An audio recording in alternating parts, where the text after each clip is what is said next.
My name's Terry, and my son was Timothy Charles English, and he passed away September 23rd, 2012. I really hate to get up in front of people. I hate to talk in front of people. But the one thing I would like to say is there's no right and there's no wrong way to grieve losing our babies. And don't be afraid to talk to people. I don't know how many times I've had people come up to me and say, "How are you?" And what do you say? "I'm okay. I'm all right." But the emotions go high and low, high and low. There's days you don't want to go on. You don't want to live. The next day you get up and you think, "I got this. I can do it." And I've been lucky to have a very big family around me that's been very supportive. My mom lost a child, so she knows what I'm going through. But I don't like to bother her. And so until somebody actually does go through this, you don't know what to say to them. I don't know what to say to the next person. But I guess I could say that when they ask you how you're doing, and if you don't think they're having a good day, you can say, "No, how are you really doing?" But get up every day, keep going, keep very, very busy. I'm raising my son's child. He's 16. He looks exactly like his father.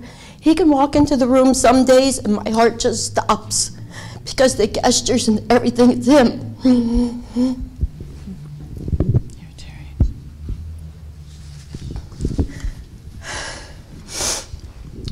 I turn my anger on the drug dealers. I never felt anger towards anybody else. But we have to speak up when we see stuff going on. You have to question your children. I knew my son was doing drugs. Believe it or not, back in 2012, there wasn't this much help. I mean, I didn't know, you know. So we have come a long ways. But like I say, when you run into somebody, you hug. And, just acknowledge it, because it's hard. Things are never the same again, never. Thank you. Thank you, Terry. Yeah, I know that you always have, we'll always have a hole, a pit in our stomachs, and I know for me it's hard for me to even, and I have pictures of my son all over my house, but sometimes I have to walk by and turn my head or put my head down, because when I see his picture, it just, it's like I'm on a roller coaster, that feeling in my stomach. And my mom, she didn't lose a child, but she always told me it was the worst thing in the world that could happen to you. And my brother lost a child 6 months before I lost my son, and then my grandmother died in between. So it was my brother lost his child, then my grandmother died, and then I lost my son. And so my mom lost 2 grandchildren and her mother in 6 months. And I don't like to bother her either. Like you said, you don't like to bother your mother, and I try not to cry in front of her because I don't want to make her nervous and upset, and so I pretty much stay to myself too with that.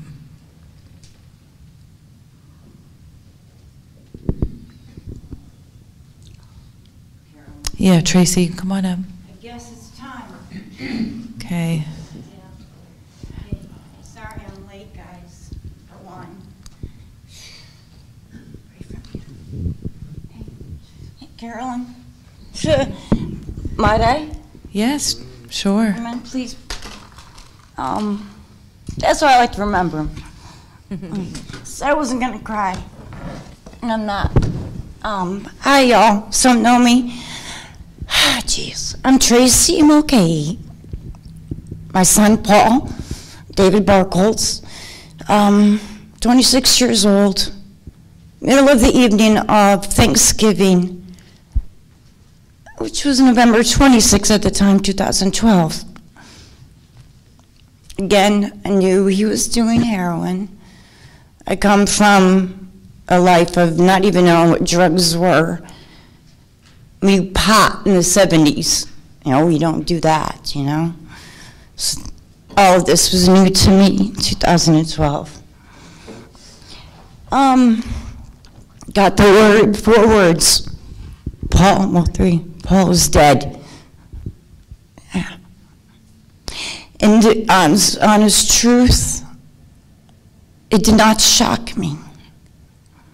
The honest truth, it was kind of a relief. Because I knew it was coming. You just know as a mom. So, 5 days later, I'm in the hospital. I guess apparently I thought 100% vodka was water. And as somebody my size was about to do damage. And at that point in time, I had people praying for me that I didn't know. And I'm a Christian, saved at 12. But I stepped away for years, still raised my children in church. But at that point in time, I heard, you're not leaving this earth yet. You got things to do. But that wasn't over. It was still, I was home. And I told the doctors, no, I'm good, I'm not going to drink. But I was a liar. And I hid it. And I still had 2 children on this earth that I neglected. I have a son who started to follow the same path, and he, by the grace of God, is in the treatment court and doing well. Judge Butts and Judge Lecchio and all y'all. Unfortunately, I know Judge Lecchio, and I'm going to tell y'all, I came here late because I wasn't sure if I could do this. And I'm a member of First Church. And I've been on a mission as well for a year. Visions have been coming to me, and I want to unite our community. And as well, and I'm reading what Carolyn's got, community involvement, and my part has been a calling from God to do it that way. I saw a lot of things that Carolyn, you were doing a year ago, and I didn't even know you. And I knew it was God's work. So I want to bring us all together. Our church wants to sponsor, with my request, at some point when Carolyn has a free month, oh my word up. Praise God for you. We'd love to host her at our church as a community gathering and awareness of all the help that's out there. So I'm putting that out there now. But this was Sammy that got me through everything. And back to you, Judge Lecchio. Sammy, hang in there with me. I'll tell you what happened, why Paul overdosed, and then I'll let you all go. He had a court date in Jim Thorpe the next morning, and I didn't know much about any of this, and I thought it was violation for shooting fireworks, and that, you'd get a fine or something, community service. But I come to find out a couple of years later, just last year, that he was on probation for shooting fireworks off, and he was living with my ex-father-in-law and his girl, and I guess he stole some jewelry, and they had kicked him out, and she reported him to the police. I didn't know any of this, and he knew he was going to go to jail. And all these years, 5 years, I've been thinking, he just wanted to overdose and go away to the hospital, but now I know my son, he was too weak. And there was no other option, no other place for them to go, except jail. And that is my prayer with this community to put together with our judges and judicial system and all of us that believe that God's, it gotta be in there. That's what's missing. And come together and lead them to get help through somebody that knows and believes in Jesus Christ. And that's how I want to help. So thank you for listening. Thank you, Tracy.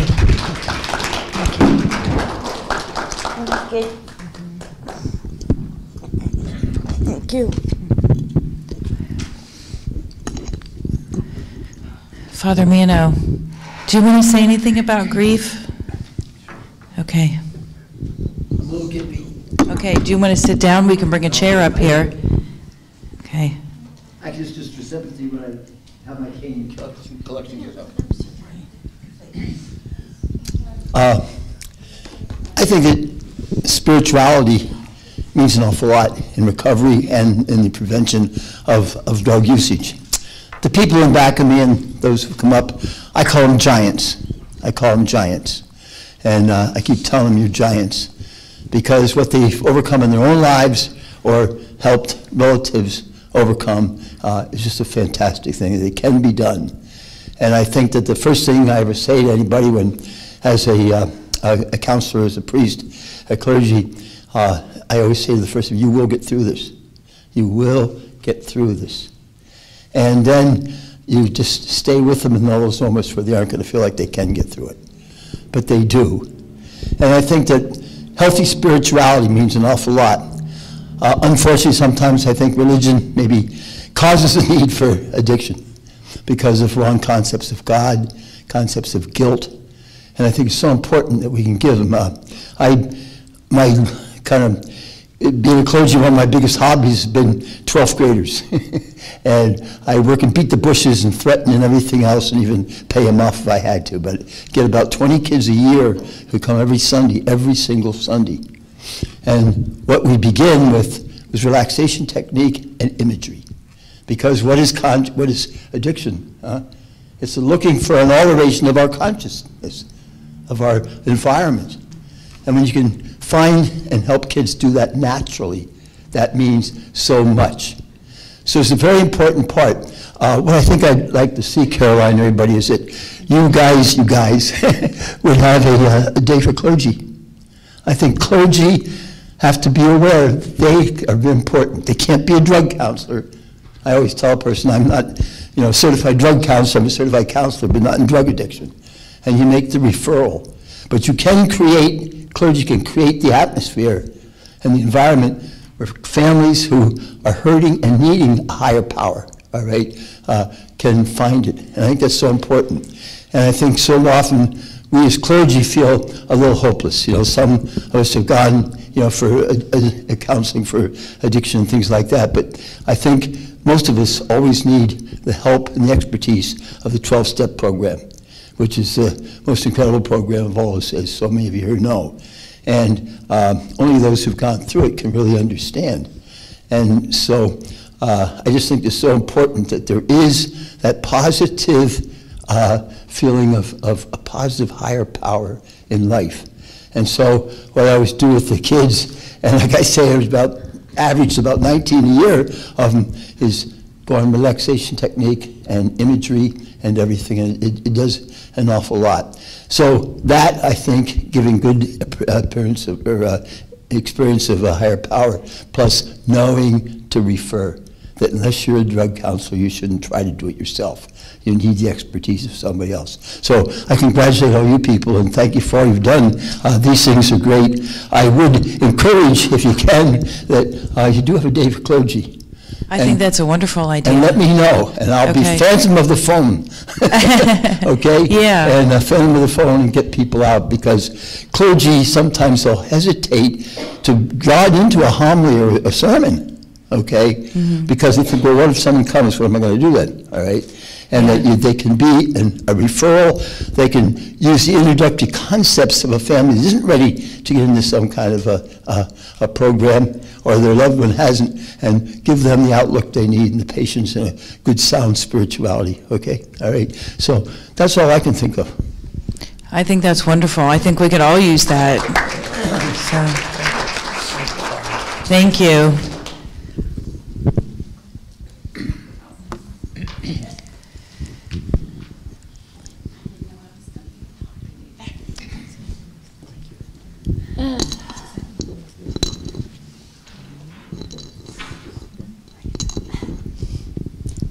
Hi. Thank you for the grace of God. I don't have a son or a daughter who passed away from this disease. I had a cousin, and he was one that was family-oriented. I mean, we had a family reunion every single year, same time, and he would call me, a young kid who wasn't married yet, didn't have kids yet. When's a reunion, Helen Louise? When's a reunion? I'm coming. And he'd show up and have a great time. Then he got married, 2 kids later, and then I had heard the wife was having a problem. And I thought, oh, well, Jake won't, you know, he's okay. Well, the wife was in and out of jail. And so then I got a call one night from my daughter who works at the emergency room. And she was allowed to call me to tell me about him because they were trying to find someone to come and more or less identify the body. And she said, she told Chuck Kiesling, he's my cousin, my mother will know. So she called me, and he was the one at the American Rescue Workers that they found with the needle still in his arm. And that just wasn't my Jake. And I always wondered why. I mean, he had a good childhood. They seemed to be happily married. He had a good job. She had a job. 2 wonderful kids, and now they're in foster care because God only knows where she's at by now. But it's a disease.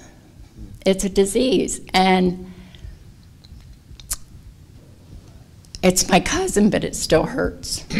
Not my child. But then my child, my youngest child, God love her, she's 28 now.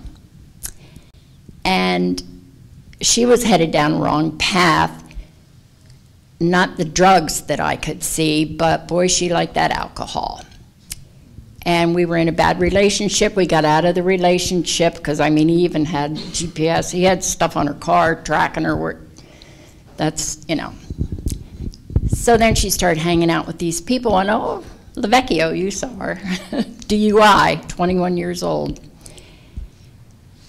And because I kept saying, are you coming home tonight? I'll leave the light on. You know, you coming home? Yeah, yeah. You know, and she never, ever lied to me, ever, you know. And one day I told her, I said, we don't live like that in my house, and this is my house. This is your house too, but this is my house as long as you're living here, and these are my rules. It was the hardest thing I had to do. My husband had a fit. And I said, I don't care if you live in that ditch out front, but you're not living under my roof if you continue to do what you're doing. As far as I know, there wasn't any drugs involved, thank God. And one day she came to me, and you know what she said, because I guess she realized, oh, I'm not going anywhere. But she came to me and she said, Mom, I'm going to let go and I'm going to let God. And she did. And today she's married to a wonderful man and has a beautiful little boy. And they go to church. You need it. You need it. Thank you. Thank you, Helen.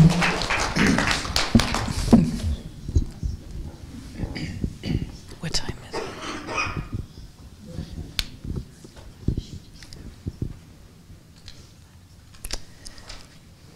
Is there anybody else that wants to share?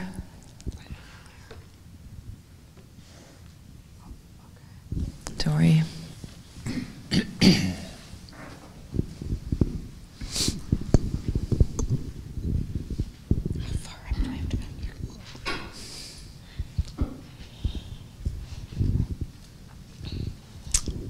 A little nervous. My husband spoke earlier. We lost our son at, he was 22 and a half. And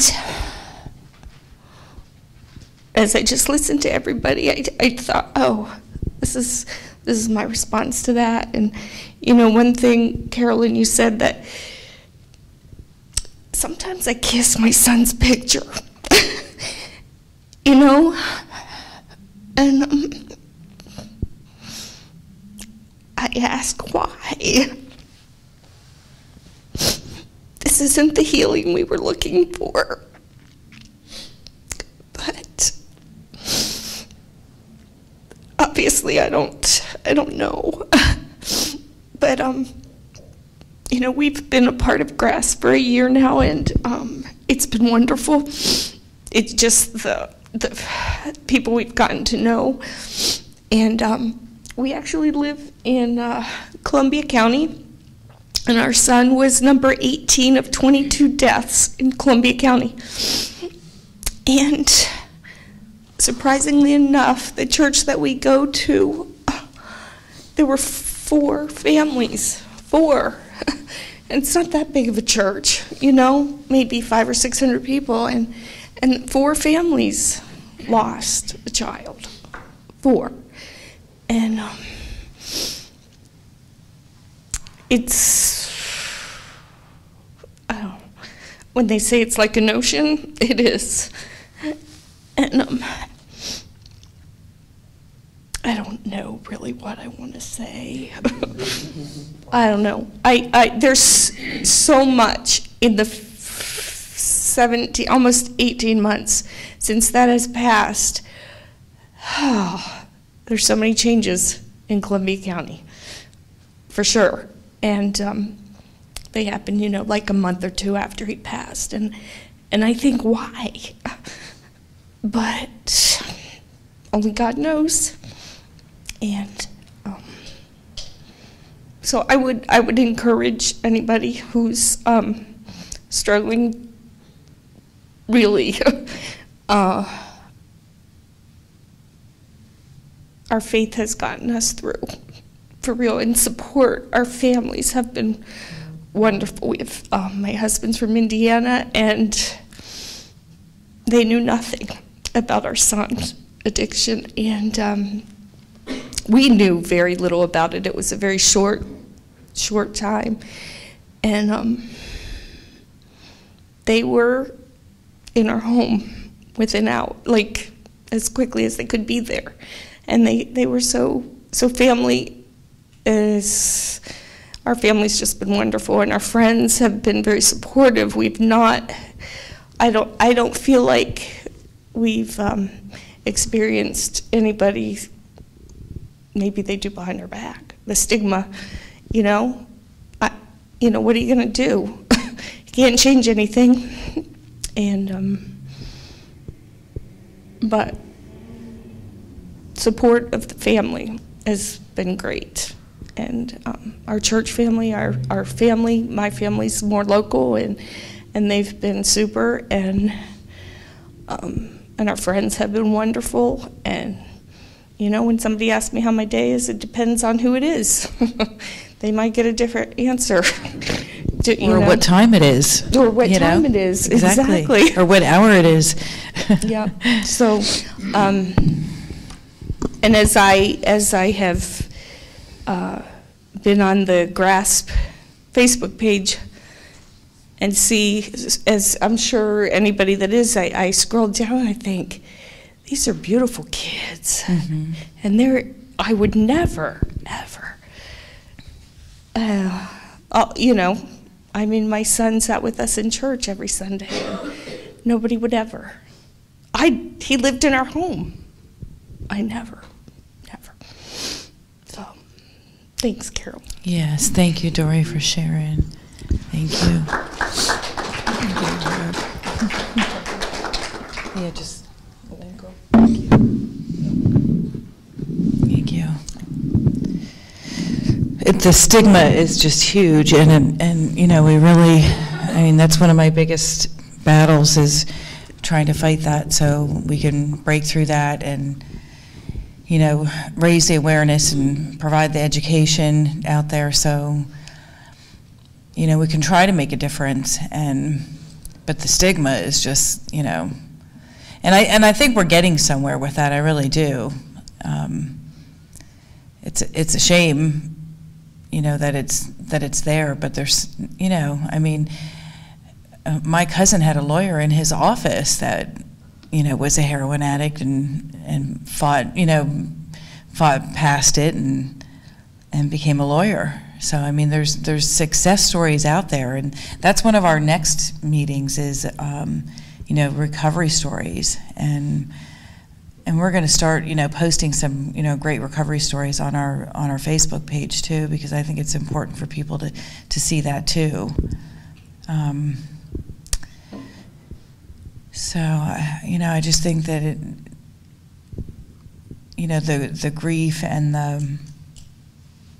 the grief that comes along with this, it affects so many members of our families, and it's just so, you know, and I know I've said this before, you know, if I sat down and made a list of every person that was affected by my son's death, I mean, it would, you know, would go well over 100, you know, with all the children that I have and their spouses and their kids and my mom and, you know, my aunt and, yeah, I mean, just everybody. And so when you think about how many lives that, you know, drug overdoses have taken in our community, and then you look at their families and you go out from there. I mean, there's a lot of people walking around grieving, you know, so there's a lot of people that need help and need support, and so hopefully this has, you know, made a difference, and we can make a difference and provide services for people that, and everybody needs it, you know. It doesn't, people don't go unscathed when they lose a child or they lose a loved one, you know, it hurts.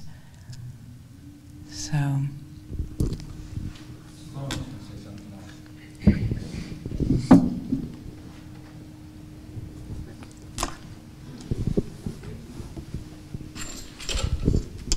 You know, my brother died in 2002, so I imagine I'm probably the oldest one who's been suffering.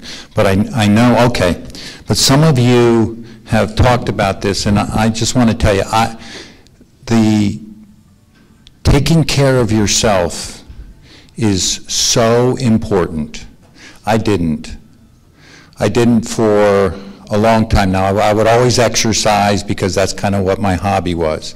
But I kept it in. I tried not to say a lot of things. I tried to save all these other people from the grief. And now, I say this sometimes in court, but now I take 120 milligrams of Cymbalta a day. I take 60 milligrams of Vibrate a day. I take Klonopin. I take Ativan. I take, you name it.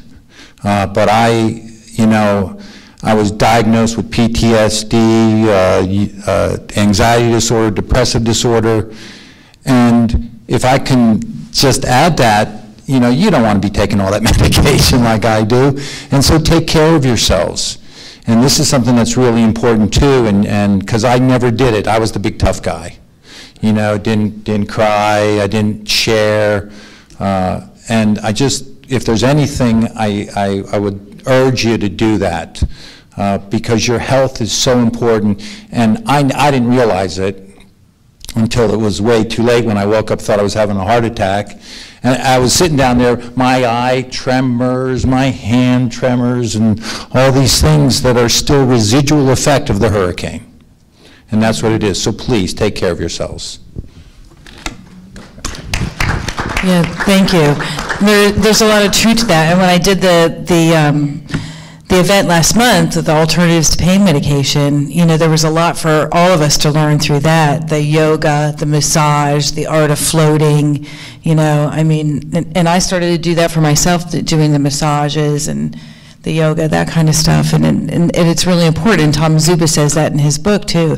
You need to take care of yourself. You also need to cry, you need to feel your feelings, you know, you need to share, you know, you need to do the counseling and all of that stuff, but you really need to take care of your body. You know, you need to eat healthy and all of that kind of stuff. And it's hard to do when you're upset. You know, I mean, I'm guilty of it. I've been guilty of it. I come home, I crawl in my bed, I cry, you know, I don't eat then, you know, so, you know, because you're upset. but I'm trying to get better at that, and I am getting better at that, but so treating myself to massages, going to Annalise's yoga classes, I'm definitely going to start doing that bit more, so yes, Dave.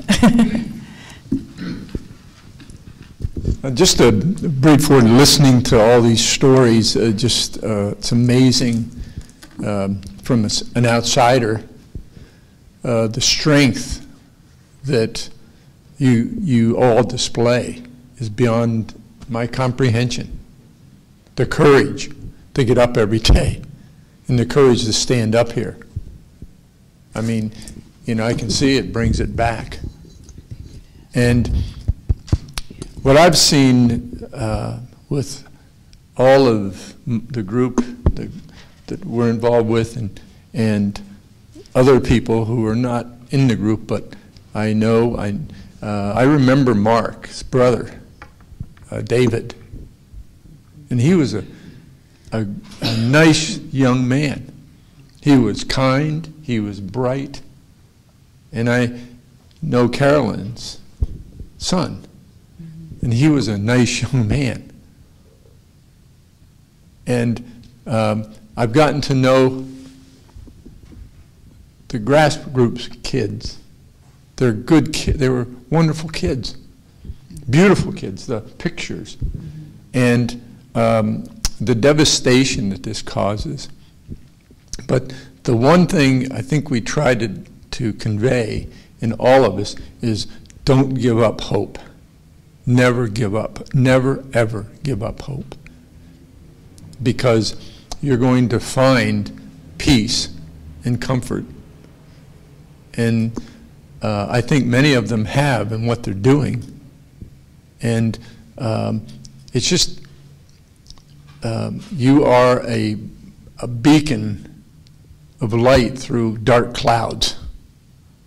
And you never know who you're going to touch. And that's why I love it when we meet and they share their stories. But I don't think we've ever left too many evenings where we weren't laughing.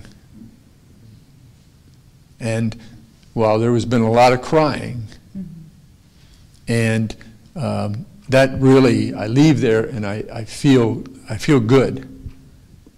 Not about, I feel good about these people for what they're doing for all of us. And this group's making a difference. And I want you to know from the outsiders that, it's hard. I know it's hard, but thank you for letting us get to know your children and those loved ones and what wonderful kids they were, and you're good parents.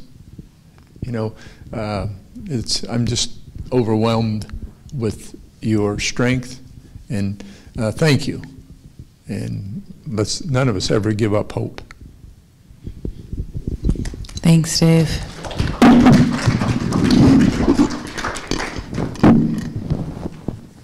I just want to acknowledge I know that Annalise is here, and my son Garen is sitting back there, and so Mark is here too. And, as a mom that lost her son, not only, and there's so many people out here that have lost their children. I can see you all here, and so not only do we have, and I'm not trying to put a damper, on something that already has a damper on it, but, and we have people up here that have lost their children too, but, so not only do we have that to deal with, on a daily basis, and we try to get through our day every day, and,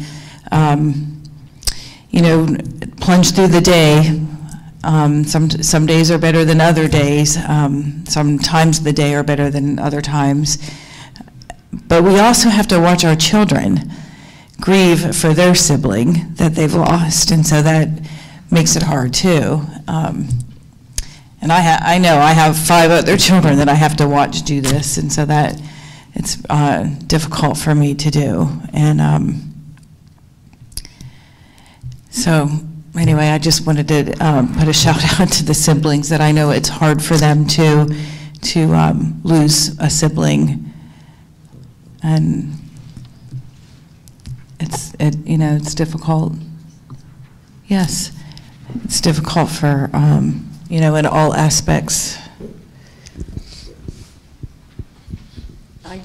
I want to reach out to everybody. My son was 18. He graduated June 5th.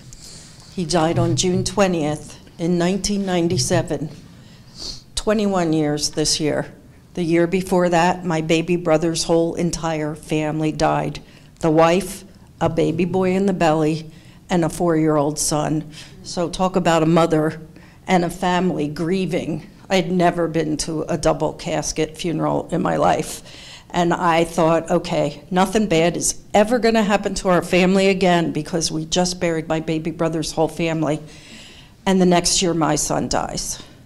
And then I thought, well, who do you think you are? Look at the Kennedys. Look at what they've gone through. Look at the tragedy in their lives. So when I first met Carolyn, I reached out to her and I said, I've been there. I'm now 20 years, going on 21 years into the mother of the grief.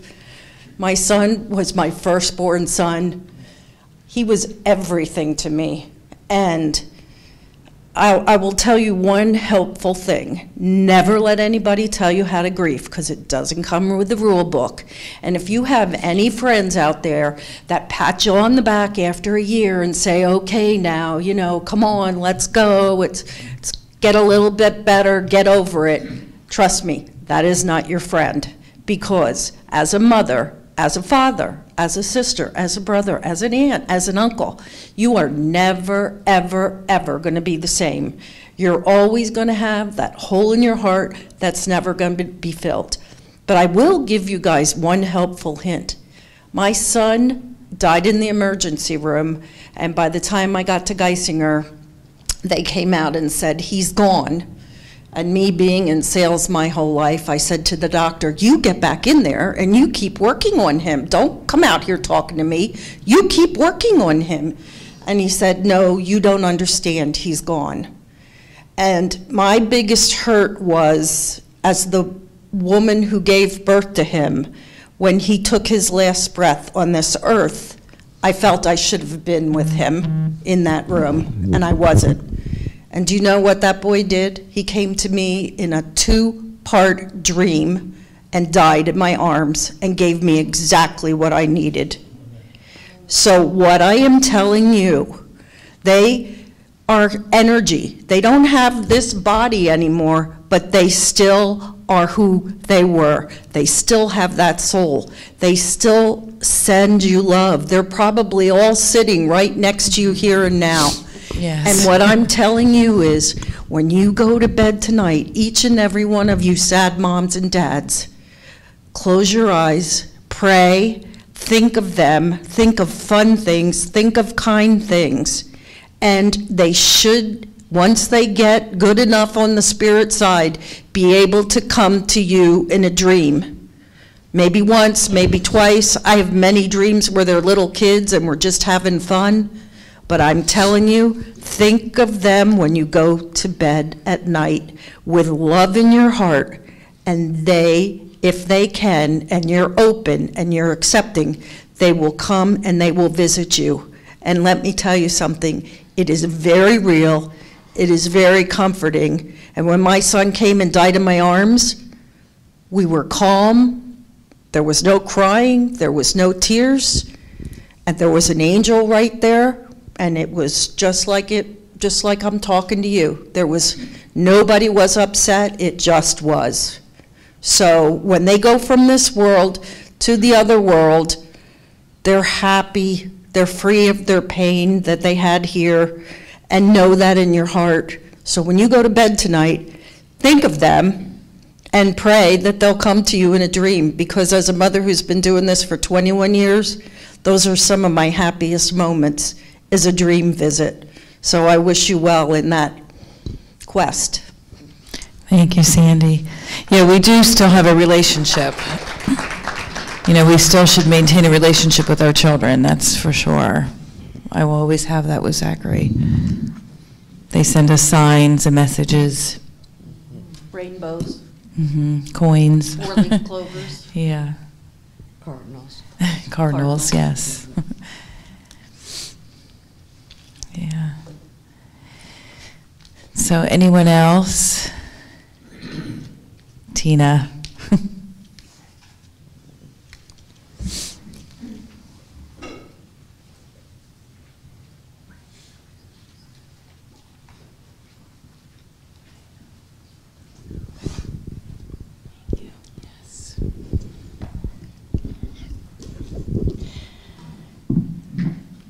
This is my son Lee. He was found November 12th, 2016 in the Dunkin' Donuts Newberry parking lot.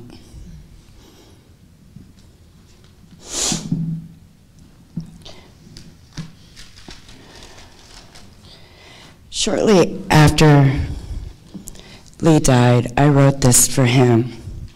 They say to tell your story. Well, this is kind of his story. I've never met you, touched you, or tasted you, but I know you. You're destructive.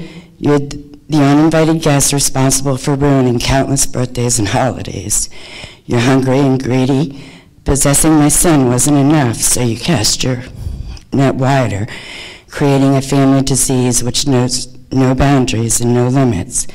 You took my family. You took a part of me.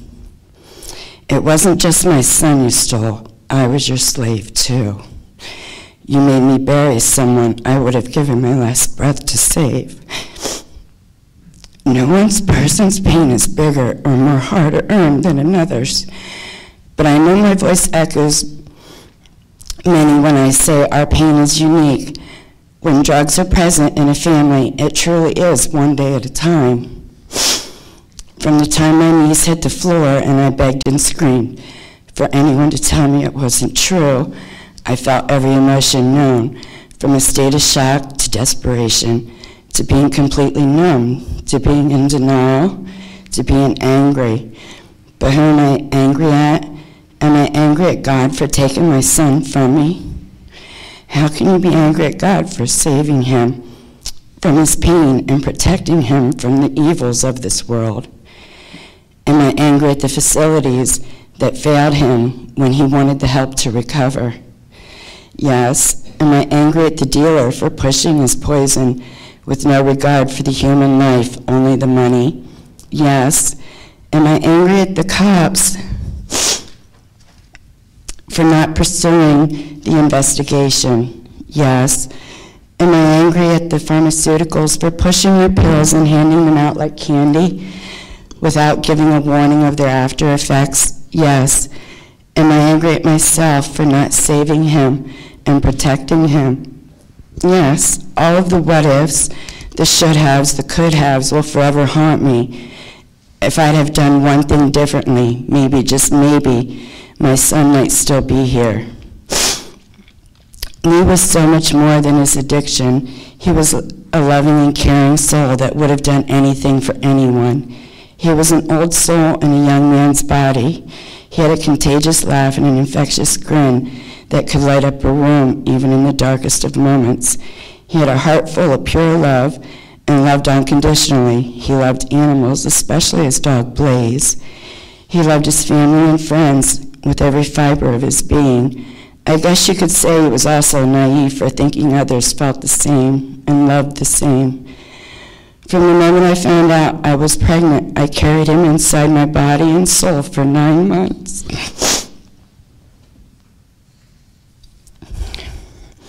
His heartbeat was a part of my heartbeat.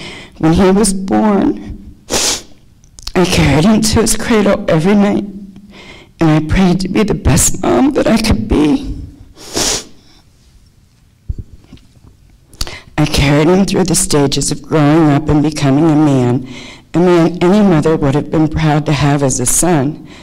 I carried him through the ups and the downs of life, praying for God to keep him safe. When he graduated high school in 2011, Lee was hospitalized for 2 weeks with a severe condition of diverticulitis. Little did I know the pain meds he was treated with would start his journey with addiction. Having struggled with depression and anxiety, he lost control, and addiction took over his life. His addiction took over his hopes and his dreams, and in February 2016, he wanted to gain control back, and he asked for help because he didn't want to die. My daughter and I took him to West Branch, and from that point on, we stood by his side, and we fought the fight, encouraging him through the process of his recovery. He was gaining control of his life once again, and you could see the glimmer of hope and the life coming back into his eyes and his smile. The laughter, his caring, his loving personality that his addiction had robbed him of was coming back. He fought for 8 months against the devil, and for 8 months he thought everything was under control. On November 12, 2016 at 2:39, I got a phone call at work. I remember hearing Miss Snyder, this is the Lycoming County Coroner, Chuck Kiesling. I'm sorry, but we found your son this morning. From the moment I sank to the floor, I became numb and I couldn't breathe. I remember thinking this was some sort of sick joke, that it wasn't my son that they found. It couldn't be my son. It couldn't be Lee. He didn't want to die. He was fighting his addiction and everything was going to be okay. He had love and support and a family that needed him. 5 days later, on November 18th, 2016, I carried my son's casket to his grave.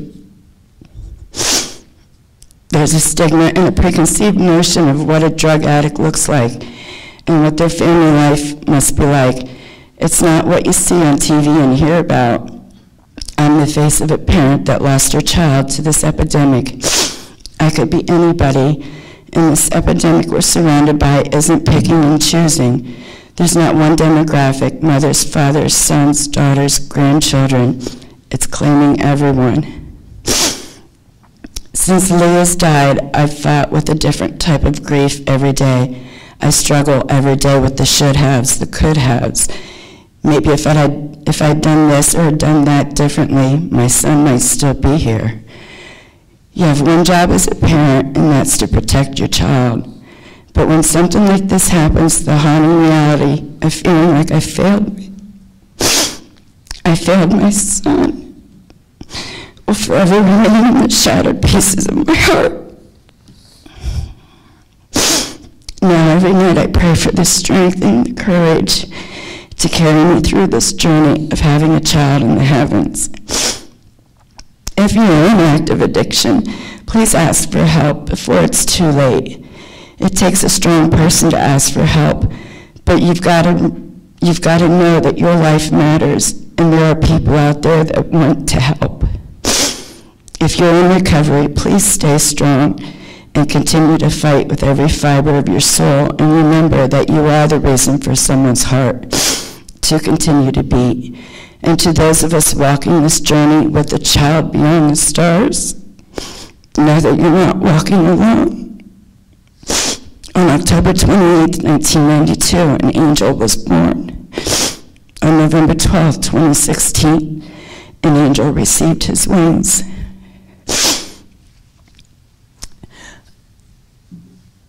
And that's Lee's story. And it is a struggle every day to get through. With the help of Dave and the GRASS meetings, I've managed to come a long way in a year's time. So, thank you. Thank you.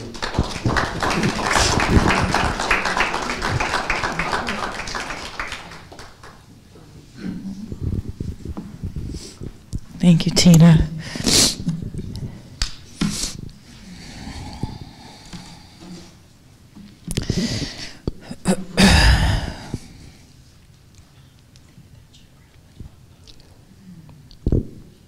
Well, those are our stories. Does anybody else have anything to say?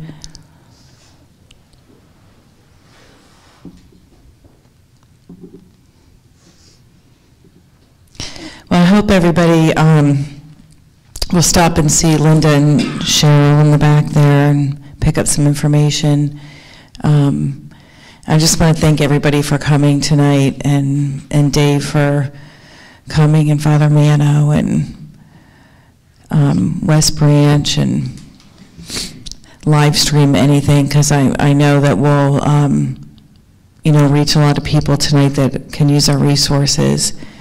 And I just want to thank everybody for the strength to share all their stories tonight, and so we can help the people out there in the community. And I want to thank everybody out there for all their support for Saving Lives for Zachary. And I hope that we get some help with Raise the Region, because it does cost us a lot of money to have these events every month. But even still, we'll keep doing it because we have the support out there, and we need to keep helping people, and I know it's going to make a difference. So I just want to thank everybody for all their support. Thank you so much, and we'll see you next month. Thank you.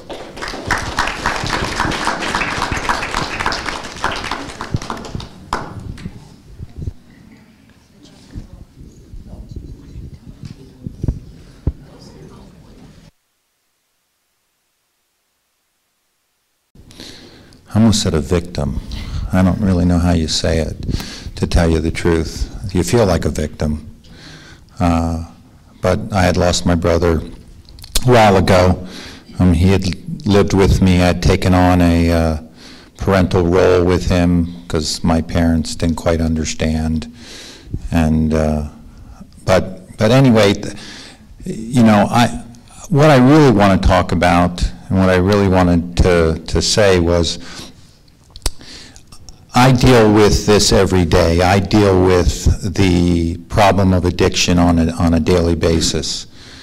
And Thursdays are particularly tough. I call Thursdays Heroin Thursdays. Natalie knows she spends heroin